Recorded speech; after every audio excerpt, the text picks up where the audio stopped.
दोस्तों, आप सबको मेरा नमस्कार। जीवित पुत्र का व्रत अर्थात ज्योतिया व्रत।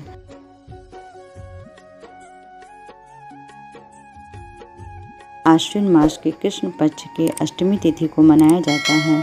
ये सबसे कठिन व्रतों में से एक है। आश्विन माह के कृष्ण पक्ष सप्तमी से नवमी तक ज्योतिया व्रत किया जाता है। सप्तमी के दिन नहाय खाए के रूप में मनाया जाता है। यह बिल्कुल छठ पूजा की तरह होता है। इस दिन अपने नहाने के पानी में गंगा जल डालकर स्नान कर सकते हैं और पूजा का संकल्प लेते हैं। इस दिन सात्विक भोजन किया जाता है। नहाय खाए की रात छत पर चारों दिशाओं में कुछ खाना रख दिया जाता है। ऐसी मान्यता है कि यह खाना चील और सियारिन के लिए रखा जाता है। नहाय खाए के दूसरे दिन औरतें निर्जला व्रत रखती हैं और उसके अगले दिन नवमी तिथि में शुभ मुहूर्त में पारण करती हैं। ज्योतिया व्रत की एक पौराणिक कथा है। इस कथा के अनुसार एक राजा थे। उनका नाम जीवित वाहन था। वे उदार और परोपकारी हृदय के थे। उनको बहुत कम आयु में ही सत्ता दे दिया गया था, लेकिन उनका मन राजपाट में नहीं लगता था। वह एक दिन वन में भ्रमण करने के लिए निकले। तभी वहाँ पर एक बुढ़िया के रोने की आवाज़ आई। राजा उस बुढ़िया के पास जाकर पूछे, माता आप क्यों रो रही हैं?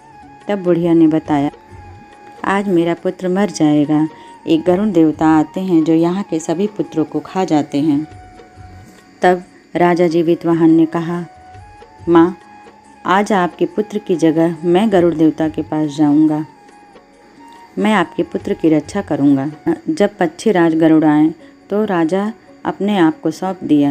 वह उनको बायां अंग दे दिया। गरुड़राज मांस का टुकड़ा खाने लगे और जब बायां अंग खत्म हो गया तो वह झट से दाहिना अंग भी गरुड़ देवता के सामने रख दिए। यह देखकर पक्षीराज गरुड़ बहुत आश्चर्य में पड़ गए कि इसे न कोई दुख हो रही न पीड़ा हो रहा है। यह अपना मांस हमारे सामने रख दे रहा है। पक्षीराज गरुड़ ने राजा से पूछा, तुम कौन हो? क्या तुम्हें पीड़ा नहीं हो रही है? तब राजा ने कहा, पक्षीराज गरुड़, यह आप प्रश्न न पूछिए। आपको जितनी तृप्ति हो सके उतना मांस ग्रहण करिए। यह सुनकर पक्षीराज गरुड़ बोले, राजा मैं तुम्हारी उदारता देख के अति प्रसन्न हुआ। तुम किसी दूसरे की जगह अपना मांस दे रहे हो।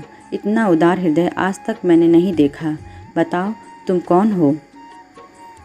तब राजा ने कहा, मेरी माता का नाम सैव्य है और मेरे पिता का नाम शालिवाहन। मैं सूर्यवंश में जन्मा हूँ।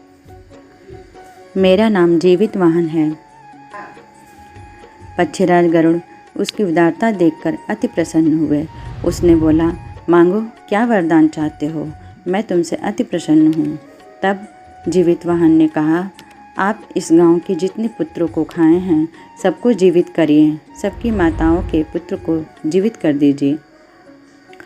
तब गरुड़राज पक्षी ने कहा, तथास्तु, मैं सभी के पुत्रों को जीवित कर देता हूँ। और स्वर्ग लोग अमृत का कलश लेने चले गए। थोड़ी देर बाद कलश लेके आते हैं और जहाँ पे हड्डियाँ सारी गिरी हुई थी उनके ऊपर अमृत कलश का जल छिड़क दिए और सभी के पुत्र जीवित हो गए। वह दिन कृष्ण पक्ष की अष्टमी तिथि का दिन था। तभी से जीवित पुत्रिका के रूप में मनाया जाने लगा। पक्षीराज गरुड़ उसकी उदारता देख के बोले, आप इस गांव के सभी पुत्रों को जीवित किए हैं। मैं तुम्हें यह वरदान देता हूँ, जो भी स्त्री इसको जीवित पुत्रिका के नाम पर व्रत करके अपने संतान की लंबी आयु के लिए पूजा करेगा, उसका सौभाग्य बढ़ेगा और उसके पुत्र की आयु लंबी होगी। राजा जीवित वाहन के नाम पर इस व्रत का नाम ज्योतिया व्रत रखा गया। इस व्रत को करने से सभी माताओं के पुत्र चिरंजीवी होते हैं। दोस्तों, यदि हमारी कहानी अच्छी लगी हो तो आप इसे लाइक कीजिए, ज़्यादा से ज़्यादा शेयर कीजिए और सब्सक्राइब कीजिए। अगली कहानी में फिर मिलेंगे। तब तक के लिए नमस्कार।